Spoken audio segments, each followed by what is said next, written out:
মুসা আলাইহিস সালাম বলছেন, হ্যাঁ আমি জ্ঞানী মানুষ। আল্লাহ পাক ধরলেন, না তুমি সবচেয়ে বেশি জ্ঞানী মানুষ নও। মুসা আলাইহিস সালামের উপরে কি নাযিল হয়েছিল? তাওরাত। আল্লাহ পাক তার সাথে কথা বলেন নাই? বলেছিলেন? তুর পাহাড়ে তিনি আগুন দেখেছিলেন, আল্লাহ পাক কথা বলেছিলেন না? কালিমুল্লাহ বলা হয়। মুসা আলাইহিস সালামকে বিশাল একটা গোত্রের দায়িত্ব দেওয়া হয়েছিল, বনু ইসরাইল।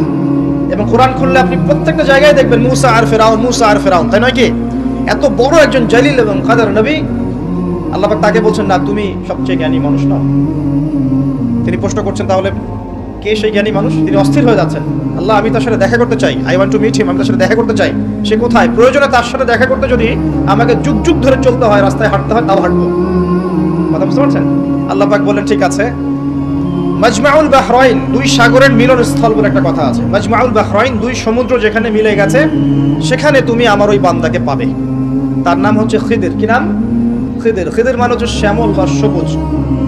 একটা বর্ণন এসেছে, খিদির আলাইহিস সালাম যেখানে বসতেন সেই জায়গাটা সবুজ হয়ে যেত। এখন এই ব্যাখ্যাটা বাহ্যিকভাবে হতে পারে, এটা ইন্টারপ্রিটেশনও করা যেতে পারে। আল্লাহ ভালো জানেন কোনটা ব্যাখ্যা সঠিক। বাহ্যিকভাবেই সব সবুজ হয়ে যেত, নাকি তার জ্ঞানের আলোতে অজ্ঞতা দূর হয়ে সব সবুজ হতো, আল্লাহ ভালো জানেন। ব্যাখ্যার একটা সুযোগ আছে। তো তিনি সেখানে গেলেন, তার সাথে একজন সঙ্গীকে নিয়েছেন, তার নাম হচ্ছে ইউশা বিন নুন, একজন যুবক, তরুণ যুবক। তারা দুজন পথ চলছেন। চলতে চলতে চলতে চলতে তারা একটা জায়গায় গিয়ে পথটা ভুল করলেন। একটা জায়গার কথা বলে দেওয়া ছিল, এই জায়গায় গেলে তোমার থলির মধ্যে যে মাছ আছে, মাছ, মৃত একটা মাছ, এটা জীবিত হয়ে সমুদ্রে লাফ দিবে। যখনই লাফ দিবে ওই জায়গায় তুমি তাকে পাবে। তাকে পাবে? খিদির আলাইহিস সালাম। তিনি সেখান থেকে একটু দূরে চলে গিয়েছিলেন। এই যে পথ তিনি ভুল করলেন কিছু দূর, এটা সূরা কাহফের মধ্যে আছে শেষের দিকে। আমি প্রত্যেকটা লাইন বাই লাইন পড়লে এখানে 12টা বাজবে। তো তিনি, আমি ফিল করছি জিনিসটা এইভাবে যে জীবনে চলার পথে আমাদের গন্তব্য যদি ঠিক না থাকে, তাহলে আমরা খুব সহজেই ক্লান্ত হয়ে পড়বো। আর আমার কথা কি বুঝতে পারছেন? জীবনে চলার পথে আমাদের গন্তব্য যদি ঠিক না হয়, আমরা খুব সহজেই ক্লান্ত হয়ে পড়বো। আমাদের গন্তব্য কি? এই গন্তব্য যদি ঠিক না থাকে, যাদের গন্তব্য দুনিয়া, যাদের গন্তব্য বাড়ি গাড়ি, স্ট্যাটাস, প্রতিপত্তি, পলিটিক্যাল পাওয়ার, যাদের গন্তব্য হচ্ছে জাস্ট দুনিয়া, দুনিয়া, দুনিয়ার মোহ, তারা খুব সহজেই ক্লান্ত হয়ে পড়বেন। কিন্তু আল্লাহর পথে যারা পথযাত্রী, যাদের গন্তব্য জান্নাত, তারা কখনো ক্লান্ত হয় না। কখনো ক্লান্ত হয়? দেখবেন শেষ বয়সে বৃদ্ধ হয়ে গেছে আলেম, বৃদ্ধ হয়ে গেছে মুহাদ্দিস, মুফাসসির, এখনো দেখবেন যে সিংহের মতো বক্তব্য দিচ্ছে, দেখেন না? তো এই বিষয়টা আমি ফিল করেছি। সামনে যাই। তো তিনি তাকে পেলেন। যখন রাস্তা ভুল করেছেন, তখন তার স্মরণ হচ্ছে, আরে মাছ তো নাই, মাছ কোথায় গেল? তখন ইউশা বিন নুন বলছেন, মাছ তো আগেই লাফ দিয়ে নদীতে চলে, সমুদ্রে চলে গেছে। তখন তিনি বলছেন, ওইটাই তো সেই জায়গা ছিল যেখানে তাকে পাওয়া যাবে, চলো। আবার তিনি ব্যাক করে সঠিক জায়গায় আসলেন। এবার তার গায়ে অনেক শক্তি। সঠিক জায়গায় এসে দেখলেন, হ্যাঁ, একটা পাথরের উপরে, সাখরা বলে, পাথর খণ্ড, এর উপরে খিদির আলাইহিস সালাম বসে আছেন। কে বসে আছেন? খিদির আলাইহিস সালাম।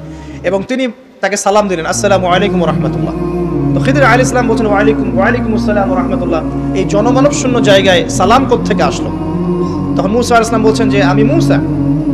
আমি কে? মুসা। খিদির আলাইহিস সালাম বলছেন, তুমি কি বনু ইসরাইলের মুসা? তিনি বলছেন, আমি একটু পড়ে শোনাই। ক্বালা লাহু মুসা, মুসা আলাইহিস সালাম তাকে বলছেন, হাল আত্তাবিউকা আলা আন তুআল্লিমানি মিম্মা উল্লিমতা রুশদা। মুসা আলাইহিস সালাম তাকে বলছেন, হে খিদির আলাইহিস সালাম, আমি কি আপনার অনুসরণ করতে পারি এই শর্তে যে আল্লাহ আপনাকে যা শিক্ষা দিয়েছেন সেখান থেকে আমাকে কিছু শেখাবেন? স্টুডেন্টের মধ্যে আসতেন। এবার খিদির আলাইহিস সালাম কি বলছেন? ইন্নাকা লা তাসতাতি'আ মা'ইয়া সাবরা। আমি তো শেখাতে চাই, কিন্তু তুমি তো আমার সাথে সবর করতে পারবে না। কি পারবে না? তুমি আমার সাথে ধৈর্য ধরতে পারবে না। একজন টিচার কি কখনো এমন কথা বলে স্টুডেন্টকে? কোন পর্যায়ের জ্ঞান, হিকমা, প্রজ্ঞা, আধ্যাত্মিকত্ব থাকলে একজন মানুষ আগে থেকেই বলতে পারে যে তুমি তো আমার সাথে সবর করতে পারবে না? তিনি বলেন, ওয়া কাইফা তাসবিরু মা লাম তুহিত বিহি খুবরা। তুমি কেমন করে সবর করবে যে তোমাকে তো এই বিষয়ে কোনো খবরই দেয়া হবে না? ক্বালা সাতাজিদুনি ইনশাআল্লাহু সাবিরান ওয়া লা আ'সি লাকা আমরা। মুসা আলাইহিস সালাম বলছেন, ইনশাআল্লাহ আপনি আমাকে ধৈর্যশীল পাবেন এবং আমি আপনার কাজে কোনো রকমের ভ্যাটো দিব না, বাধা দিব না। আপনি করেন যা ইচ্ছা, আমি আপনার কাজে কোনো বাধা দিব না। আচ্ছা, এবার তারা চলতে লাগলেন। ওকে, তিনি বললেন, ক্বালা ফাইন তাবা'তানি ফালা তাসআলনি আন শাই। খিদির আলাইহিস সালাম বলছেন, তুমি যদি আমাকে ফলো করতেই চাও, তাহলে আমাকে কোনো প্রশ্ন করতে পারবে না। আমি যা করব চুপচাপ দেখতে হবে, পরে আমি তোমাকে জানিয়ে দেব, কিন্তু তোমার কোনো প্রশ্ন করা চলবে না। এমন কোন টিচার দেখেছেন ছাত্রকে বলে প্রশ্ন করতে পারবে না? যা পড়াচ্ছি পড়ো, যা বোঝাচ্ছি বুঝো, যেমনে চালাচ্ছি চলো। পৃথিবীর সবচেয়ে জ্ঞানী মানুষ কে? খিদর আলাইহিস সালাম। এবার চলছেন, ফানতালাকা, তারা দুজন চলতে লাগলেন, হাত্তা ইযা রাকিবা ফিস সাফিনা খরাকাহা। আমি শর্ট করে বলছি, তারা চলতে লাগলেন একটা নৌকা, এই নৌকায় করে তারা একটা নদী পার হলেন। এই নৌকার যে মাঝি বিনা পারিশ্রমিকেই তাদেরকে পার করালো। কিনারায় যাওয়ার আগেই খিদর আলাইহিস সালাম নৌকার তলদেশটা ফুটা করে ফেললেন। কাজটা কি ঠিক হলো? বিনামূল্যে একজন আমাকে সার্ভিস দিল এবং খিদর আলাইহিস সালাম তার তলদেশ ফুটা করে ফেললেন। মুসা আলাইহিস সালাম এবার দেখে বলছেন যে আপনি এটা কি করলেন? লাকাদ জিতা শাইআন ইমরা, আপনি একটা জঘন্য কাজ করে ফেললেন। যারা আমাদের এত উপকার করলো আপনি তার তলদেশ ফুটা করে ফেললেন।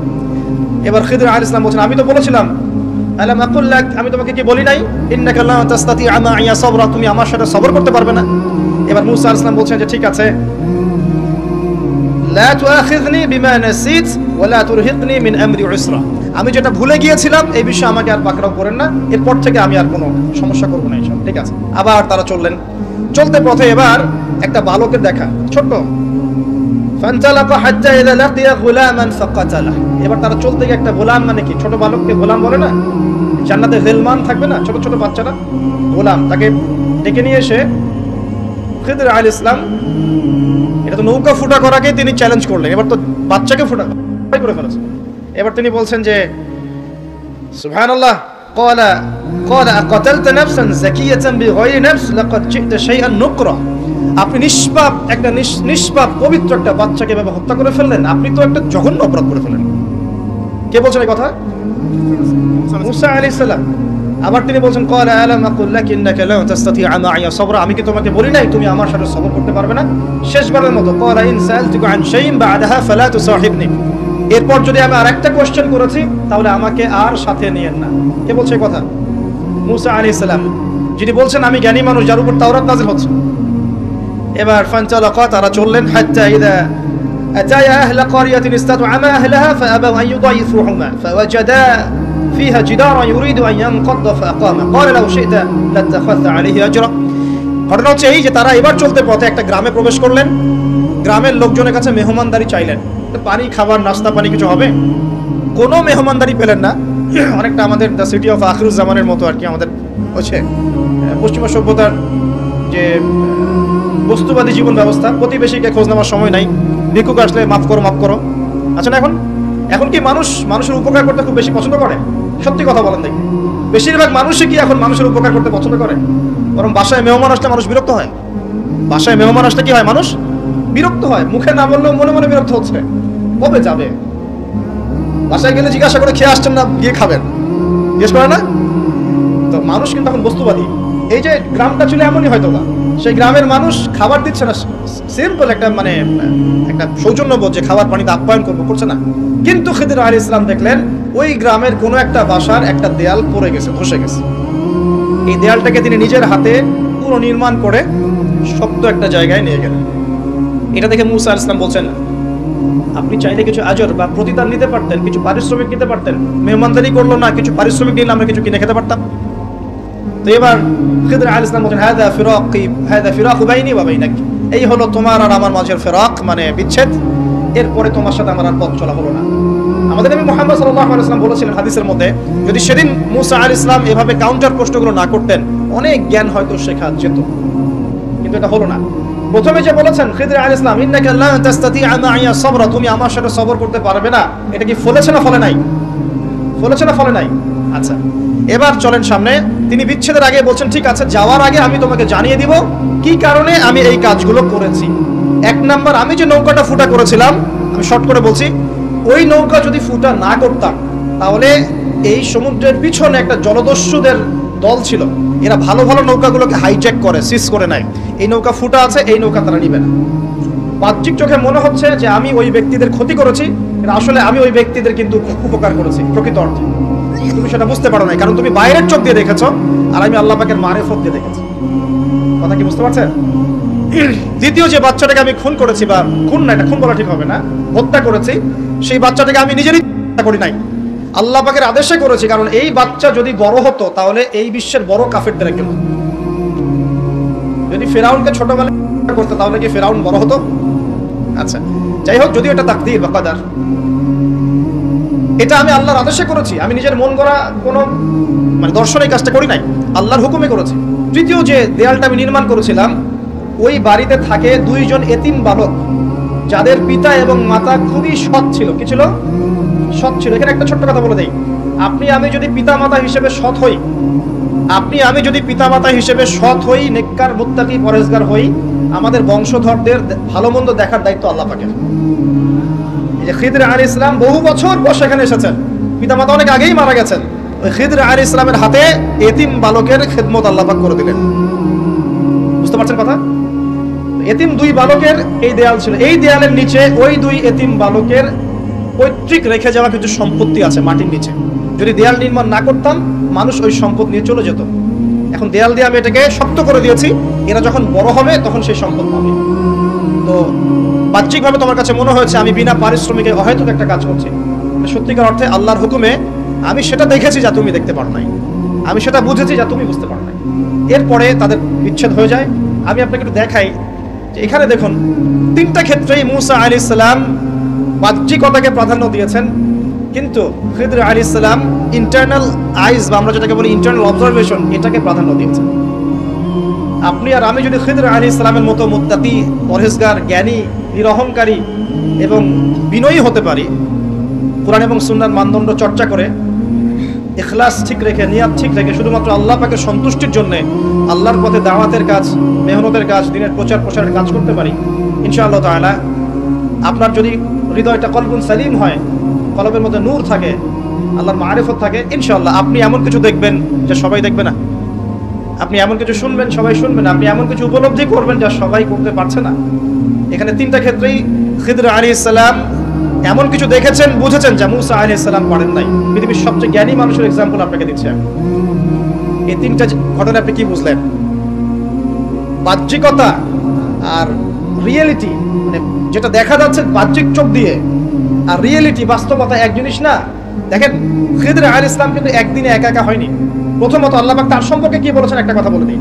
আল্লাহ পাক বলছেন যে তিনি আল্লাহর একজন বান্দা ছিলেন, ফাওয়াজাদা আবদান, তিনি আল্লাহর একজন বান্দা ছিলেন, মিন ইবাদিনা, আল্লাহর বহু বান্দাদের মধ্যে তিনি একজন আল্লাহর বান্দা ছিলেন। কে? খিদর আলাইহিস সালাম। আতাইনাহু রাহমাতাম মিন ইনদিনা, খিদর আলাইহিস সালামকে আমি আমার পক্ষ থেকে রহমত দিয়েছিলাম। আল্লাহর পক্ষ থেকে কি দিয়েছেন আল্লাহ পাক? রহমত, দয়া। আপনি দয়ালু না হতে পারলে, আপনি যদি দয়ালু না হতে পারেন, তাহলে আল্লাহর সেই মারিফত, নূর আর জ্ঞান পাবেন না। তো আগে মানুষের প্রতি, উম্মার প্রতি, সবার প্রতি দয়ালু হতে হবে। তো হ্যাঁ, সবাই আমার ভাই, সবাই আমার উম্মার অংশ, আমি সবার কল্যাণ চাই, কেউ আমার শত্রু নয়। একটা দয়ালু মনোভাব তো লাগবে আগে। নিজের আগে মনে করেন আমি হকের ডিলার, জান্নাতের ডিলার, তোমাদের লিজ লাগলে আসো নিয়ে যাও, তাহলে তো সমস্যা। মনের মধ্যে যদি হিংসার, বিদ্বেষ, পরশ্রী কাতরতার, অহংকারের এইসব বিষ বাষ্প পুষে রাখেন, তাহলে খিদর হবেন কিভাবে? নূর পাবেন কিভাবে? মারিফত অর্জন করবেন কিভাবে? আর হক বাতিল চিনবেনই বা কিভাবে?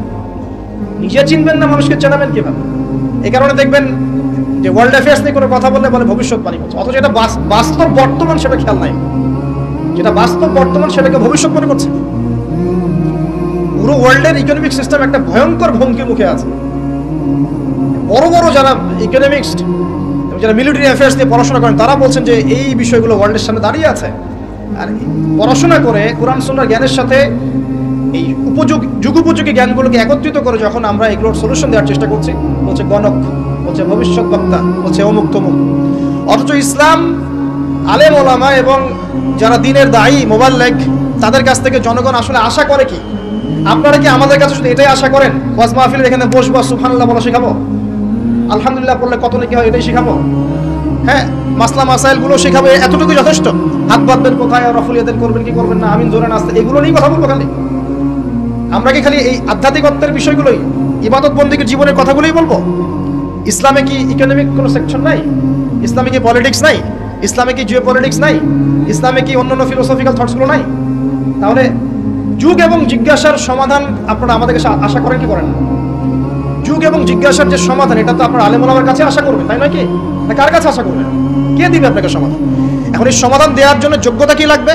আপনাকে খিদির হতে হবে, খিদর আলাইহিস সালামের মতো দূরদর্শিতা সম্পন্ন হতে হবে। কিভাবে হবেন? ওই যে আল্লাহ পাক বলছেন আমি তাকে রহমত বা দয়া দিয়েছি। আগে দয়ালু হতে শেখেন, আগে মনের হিংসা দূর করেন, মনটা পবিত্র করেন। আগে পবিত্র হচ্ছে না, টেনশনের কিছু নাই। আল্লাহওয়ালা কোনো মানুষের কাছে আসেন, এসে পড়ে থাকেন, পবিত্র হয়ে যাবে ইনশাআল্লাহ। আল্লাহওয়ালা যে মানুষরা আছেন, আল্লাহর মারিফতওয়ালা মানুষরা, তাদের কাছে সোহবতে গিয়ে পড়ে থাকেন 5 দিন 7 দিন 1 মাস 40 দিন, ইনশাআল্লাহ দেখবেন আপনি অনেক কিছুই শিখবেন।